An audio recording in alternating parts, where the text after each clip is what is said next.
Join us for another episode where real men have real conversations about leadership, relationship, morality, and dominion. Welcome to Mancode.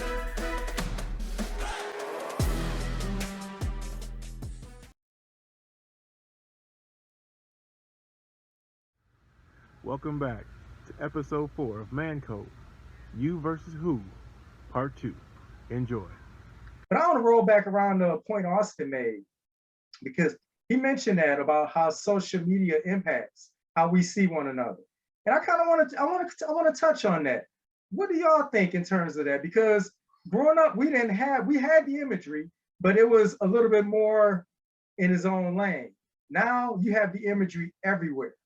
So if I'm a person that's not as confident, or I may even be confident in who I am, but I see things all the time that almost force me in a way to stack up, how does that impact? Even in your own personal life? Well, I'll jump on on this one. For me, I think you said it yourself, Jonathan, when you said early on, because it wasn't in existence as much as it is now in the different forms and formats that people are able to use it. It hasn't had that much of an impact in my life. You know, I do look at it to follow trends, see where things are and what's going on, these type of fads in the world, you know, just to stay abreast of what's going on. But as far as it dominating me, I didn't have it growing up, so it doesn't have a lot of effect on me now. I agree. Same thing with me. Like I say, it doesn't affect me at all either, because like I say, I pretty much formed a pretty good how I see myself. So that's pretty much set how I see myself. So whether I get 1,000 likes or 100,000 likes or whatever and getting total responses, it doesn't affect me too much, because it all comes back to knowing who you are, recognizing, you know, what your strengths, what your weaknesses are. And you can't let every time somebody throws something at you, whether it's positive or negative, shift you one way or the other. You know, you want to be consistent, constant, and just recognize who you are, because one day they'll love you, next day they'll hate you, and you know, this type of thing, you know.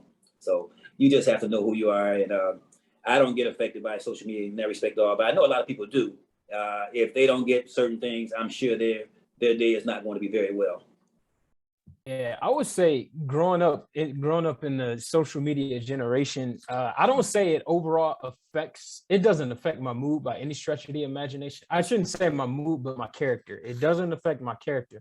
But I mean, I'm gonna be 100% honest. You know, if I post a picture and, you know, 200-300 people like it, I'm like, oh, that's what's up. You know, that, you know, glad people showing me love, right? Or if it's your birthday and you got all these people writing on your wall, happy birthday and everything, it does make a person feel good. You're getting those dopamine shots coming into you. And I think for me, you know, one thing about it is, I guess it reminds me that no matter the platform of which people are watching you. Right. And so you just kind of got to be mindful of, like, you know, how you show up in the world, you know, how you present yourself, because you don't want to ruin your witness, right? Or you don't know if a post that you put up can change someone's day or not, right? Like I remember I posted something, this was recently, and one of my boys, he inboxed me and said, bro, I've been like looking to travel to this particular place for so long, but I just don't know how to do it. And I was able to just like give him a bunch of information on like how my wife and I got there. And so it was like one of those things where like social media can make a difference and help people if used the proper way. You know, if I see, you know, Pastor Malcolm posting scriptures every morning or sharing a prayer call or something that we do in the morning, it's like, all right, I need to get on it, right? Like I've been slipping and Bible reading and praying. And so it's like, it can motivate you, but it shouldn't define your character. And I think that's where people go wrong, is they strive to be an influencer, or they strive to be someone that they see on, you know, Facebook, Twitter, Instagram, what have you, right? So I think that's where it can get dangerous. But if used the right way, I think it could definitely improve your life in a lot of ways. Yeah, I would just echo what Austin just said from all aspects, honestly. I know I use social media as a conduit to learn more information about what's out there. As an entrepreneur, I look at other people's platforms to see what they're doing, try to stay updated on what's current as far as conversations and things of that nature. So I use it more of, as a information portal than anything else. And it's funny he said that because, the dopamine, fix that you get from, birthdays, like my birthday just happened. And so it was cool to see all the happy birthdays and people and the well wishes from people and people that actually get other notifications from you and things you actually post, but don't comment as readily as they do on your birthday. So it's like, oh, so this person is, out there, but they're just saying, they just step from out of their world for just a quick second and just say, happy birthday, and say, because they didn't have to. So, certain things like that, for me personally made me feel good on my birthday, but I don't necessarily gauge my life, my identity, and my self-worth and value based off social media. It's not part of my world. It was coming, I'm from a generation where computers were just now coming into a classroom, what I'm saying? That was the Apple IIe with floppy disks. So, and you were doing, dot matrix, and not all the coding stuff that they're doing right now. So my point basically is that this wasn't a part integrated into my world as a world structure. Communication, this type of dialogue, face-to-face was really more of where peer pressure and bullying was real, not cyber. I'm sorry. Let me just, because I know it's real to people. So I don't want anybody to I'm not dismissing your struggle and your pain. I'm just saying when you really have a bully in your face and it was life and death. I could switch it off. But anywho, you got Kevin Durant creating burner accounts to respond to bullies on Twitter. If I could just, I was thinking about what you said about the birthday, though. I guess my question would be, it's always nice to be affirmed and have people say good things about you. What do you think about the person that, because the question was, how does social media impact how we see ourselves? What about the person that says, today is my birthday, wish me happy birthday? You see what I'm saying? That type of thing, what's your thoughts? I don't know, that's not trying to string this out, but I guess, what's the response for something like that? No, that's actually a good question because in a way, I feel bad for him because the fact that, in a way, I'm gonna put it like this. If you have to ask someone to wish you happy birthday or petition that, I think there's a disconnect in your life somewhere. I think there's some feelings of loneliness, some sad, there are some holes. So when I've seen that, it's been like, I kind of feel bad for them. Not from the fact that they're calling for attention, but for the fact that they are calling for attention, because that's not in the norm. Even though you see it a lot, that's not normal. So, yeah. I think it all depends on how it's presented, right? If it's your birthday and you say, man, can't believe I made it to 30 years today. I have beautiful sons, I have a beautiful wife, I have a loving church home, and you're just kind of reflecting, then I think that's fine, right? I think it's important to be able to have those opportunities to, be vulnerable and reflect and let people know how much you appreciate, the world that you live in, right? But like you said, when it gets to, y'all tell me happy birthday, or one thing that I think is completely tacky, and y'all might disagree, is when people put their cash apps on their birthday post to say, y'all, I'm so blessed to see 30 today. If y'all feeling like blessing me, here's my cash app. I think that's where it gets a little tacky.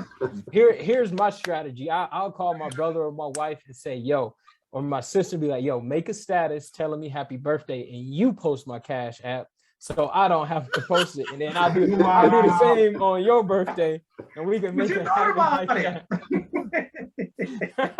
But no, I don't like that at all. That's what gets me is the cash app tag that people post.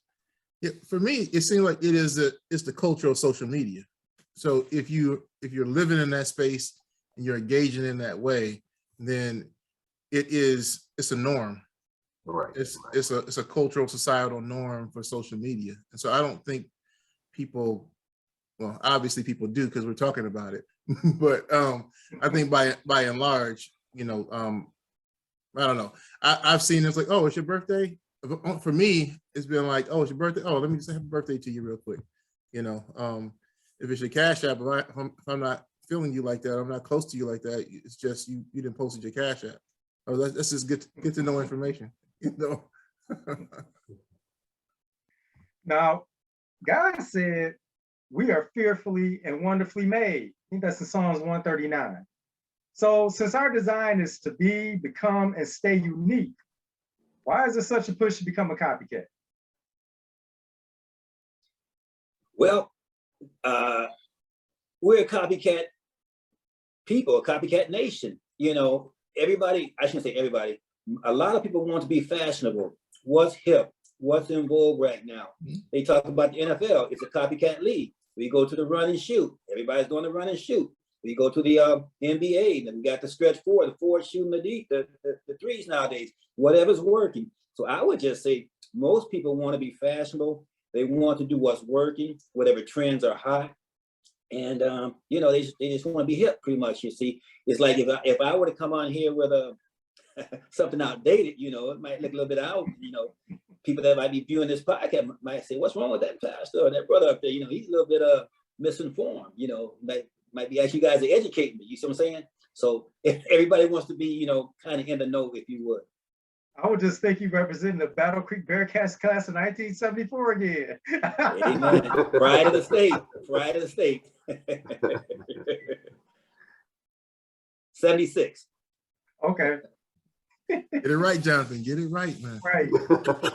Fan, Yeah, no years in there. Elder Fan 74. Yeah, he was just fortunate to play in that year. You know, that's what he's gleaning from. What the rest of y'all think about that?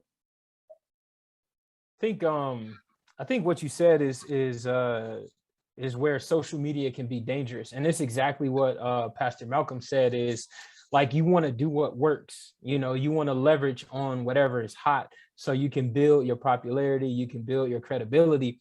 So one thing you see a lot on social media is trends, right? Like, you know, people are making this type of video to this particular song, or, you know, they're, you know, making, you know, posting this type of picture during this particular holiday because it's hot. Everybody wants to do what works. And it's funny, you see that in the church world as well. I mean, you know, the Bible says greater is he that is in me than he that is in the world, but we still, even within the faith community, try to copycat each other, right? I mean, I look at growing up, for example. You know, I grew up, you know, in my denomination, and it was all about choirs. I'm talking about 35 plus people choirs.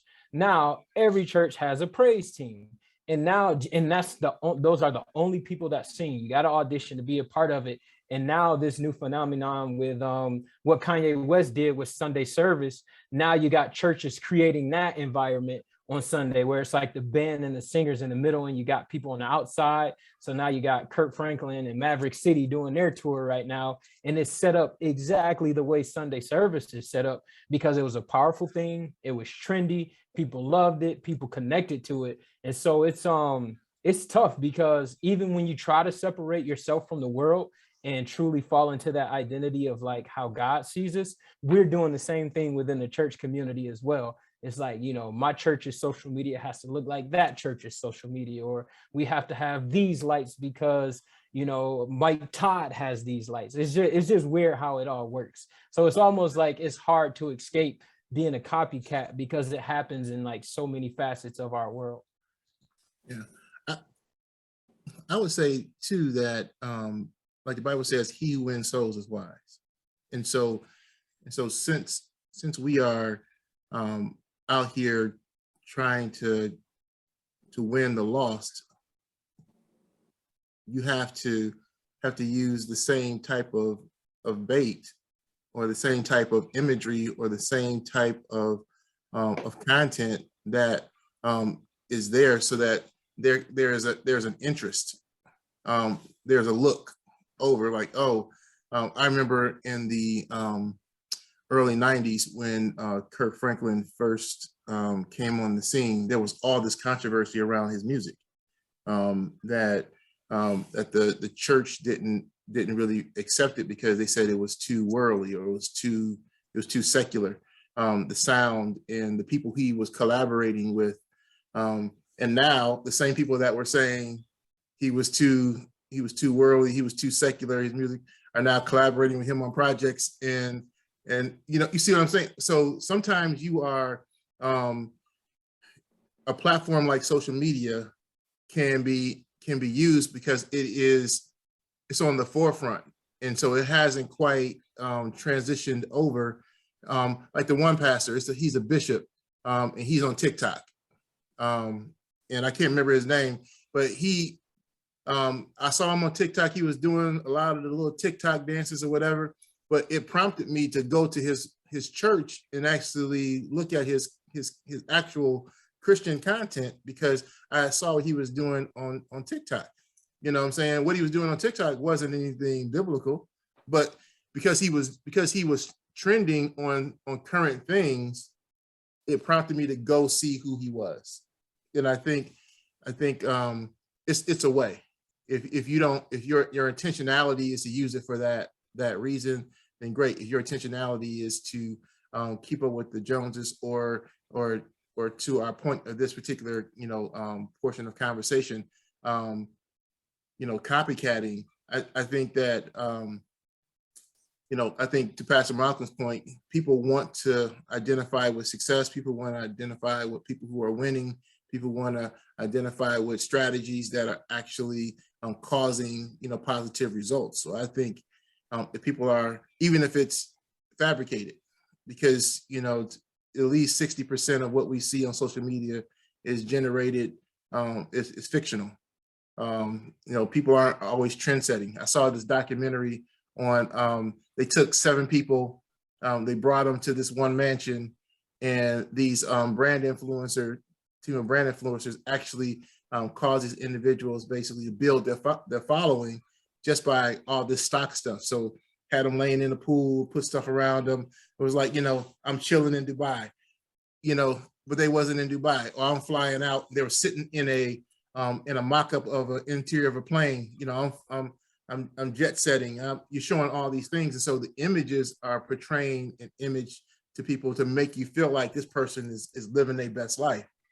And so people want to copycat that, and that's why brand influencers are so huge on social media, because if you are a brand influencer, then people are watching you, then you'll potentially utilize my brand. That's why we put clothes and shoes and vodka and cologne and whatever else we can in front of athletes, because we know that if that athlete is, or that singer or that artist or that actor has this particular product, then potentially people who are looking up to that person will buy that.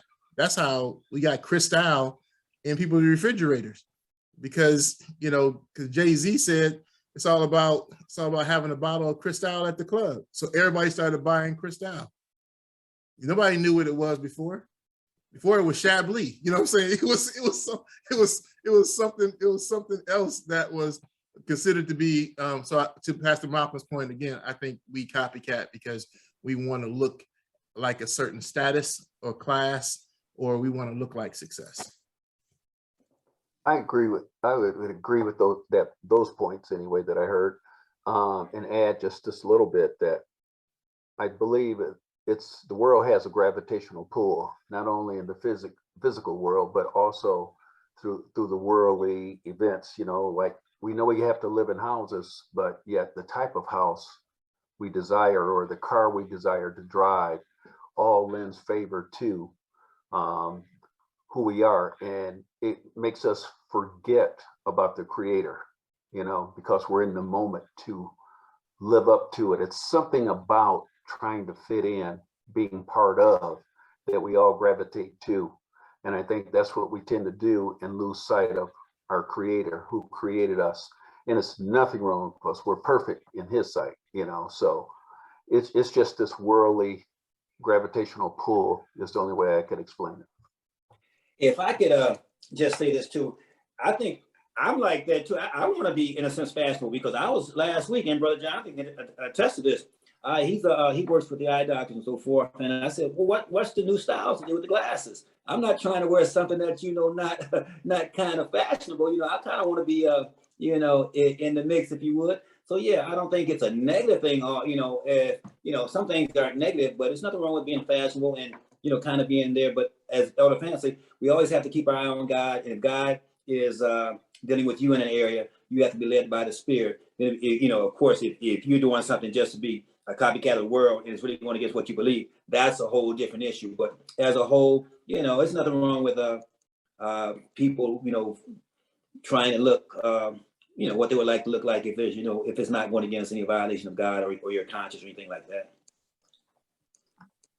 I like that take. I like actually all y'all takes on this, because one thing when I think of a copycat, I just think of a mirror image, and I think of you not having originality or adding anything original to what you're seeing. You just want to mimic that verbatim.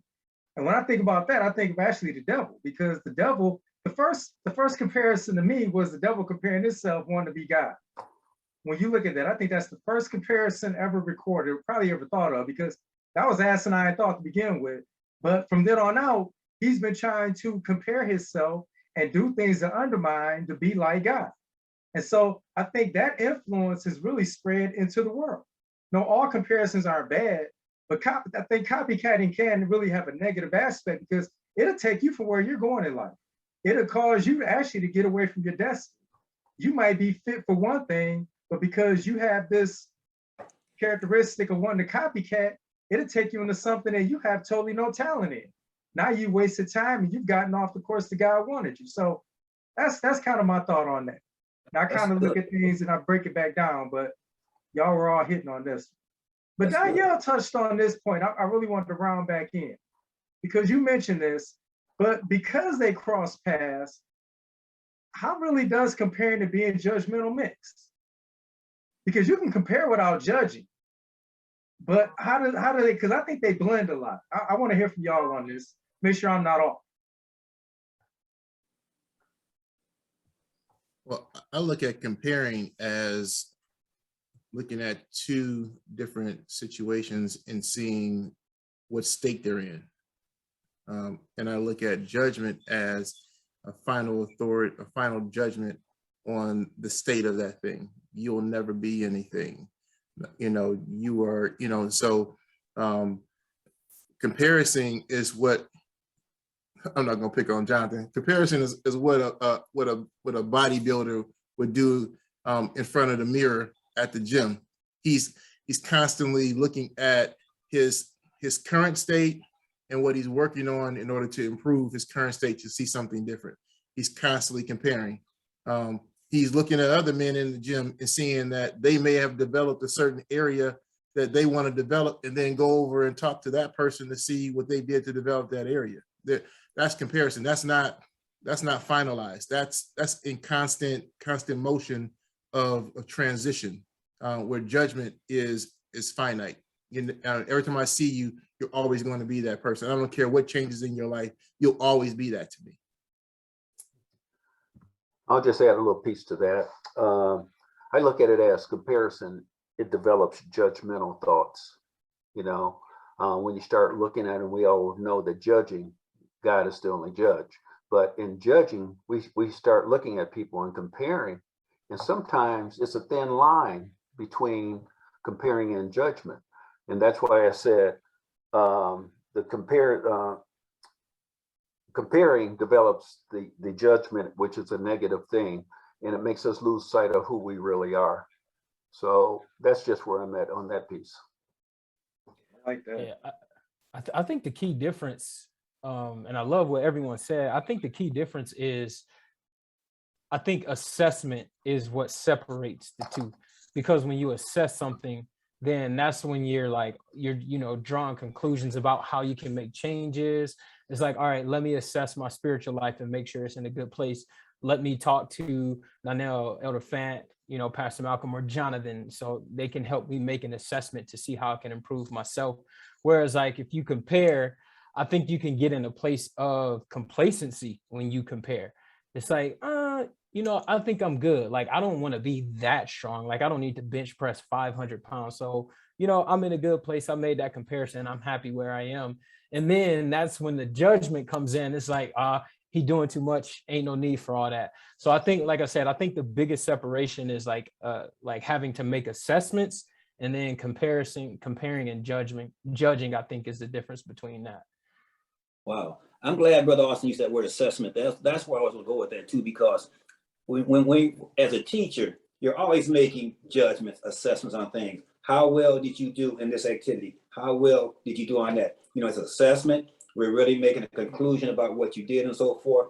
In regards to comparisons, like I say, I would use, I think it depends on the person, this type of thing too, because the Bible says, to the pure, all things are pure. For example, if I'm going to make an assessment or judgment about how you did something, if I'm going to have a pure mind or pure heart and try to see it, it's going to be to help you. As Brother Daniel said, it's not going to be something, a judgment or finality. It's going to be to help you grow, because you know, I've been assessed all my life. You know, as a teacher, you're always getting critiqued, you know, for lack of a better word, judge and so forth. But when I think of negative judgment, I think of something that, you know, where it's just trying to condemn you and doesn't leave room for growth and so forth. But yeah, I think we all make judgments, and sometimes I don't think people all mean them in a negative way, but they are closely related.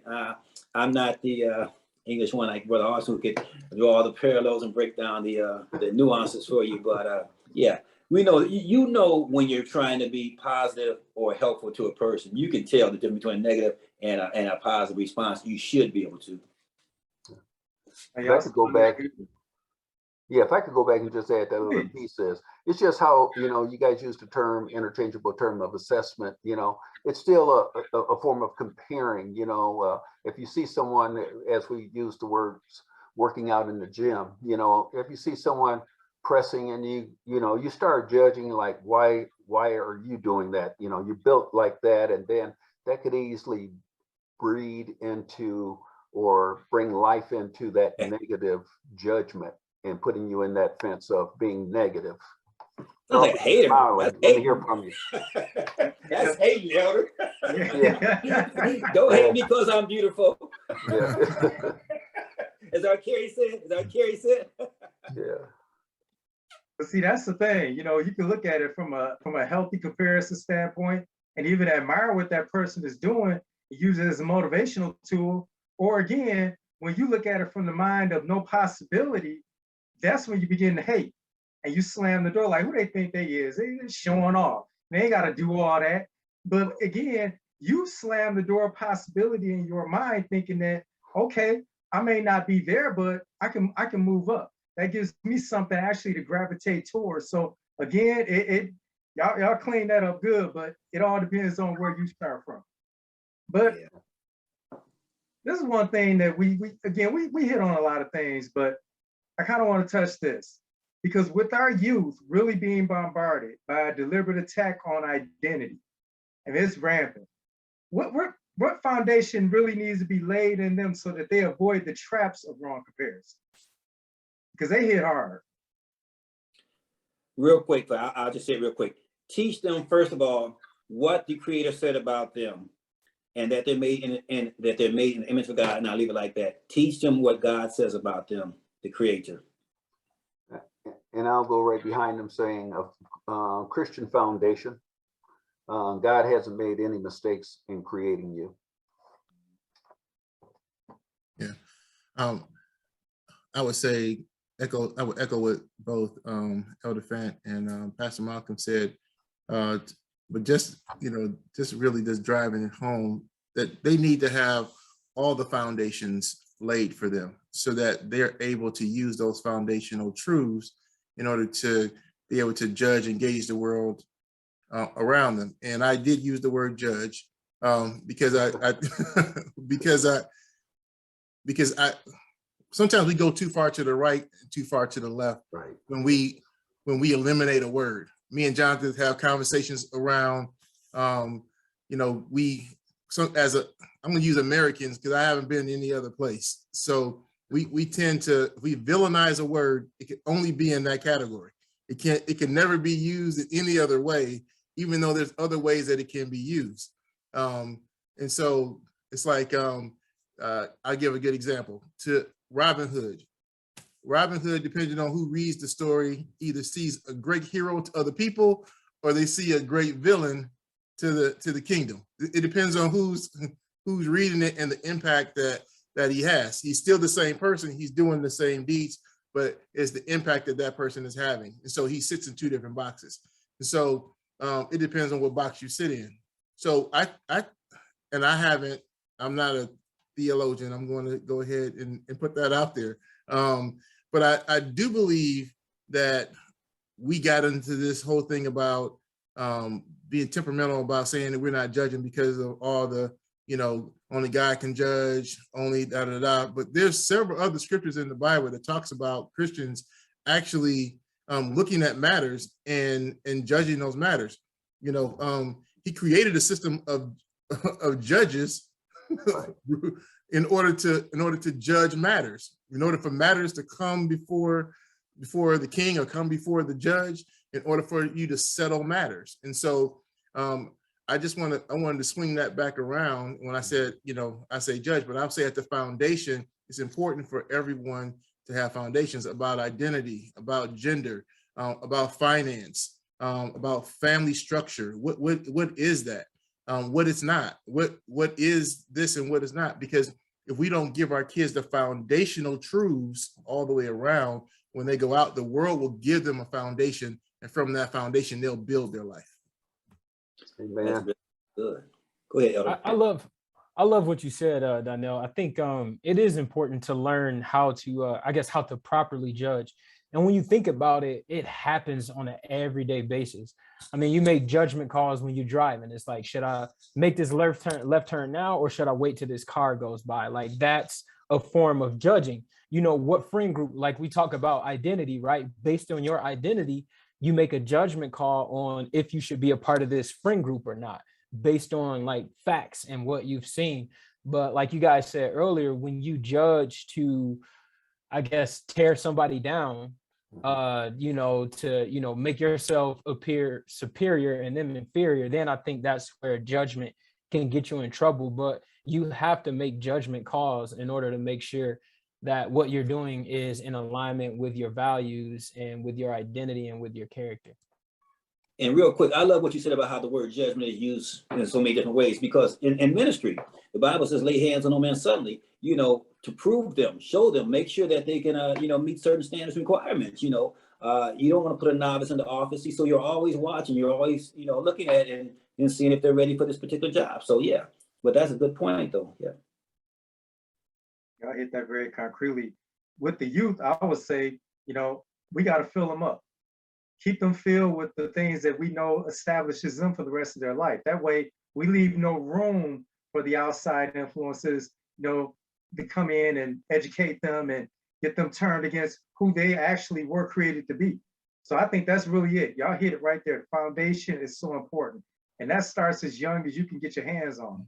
So I would just admonish parents, mentors, those who have any influence in a younger life, teach them who they are in Christ. Because that's really at the end of it all, that's really is only going to keep you and help you identify the bad negative points of take you down these rabbit holes and trails. So that's it right there. Y'all, as always, we always have great conversation. So, but definitely we'll be back to do this again. But for our viewers, I want to thank you for joining us today. And again, like I said in the beginning, drop in your comments. Again, if there's topics that you want the Mancode to chop up, we want to hear about it. If you want to talk about what we discussed today, let us know. Definitely, we're here to talk with you. This is communication. So we want to keep this conversation fluid. Like the video, share it, subscribe to the channel, tell somebody about the Mancode, because we will be seeing you back soon. Till then, keep the Mancode. We out. Deuces.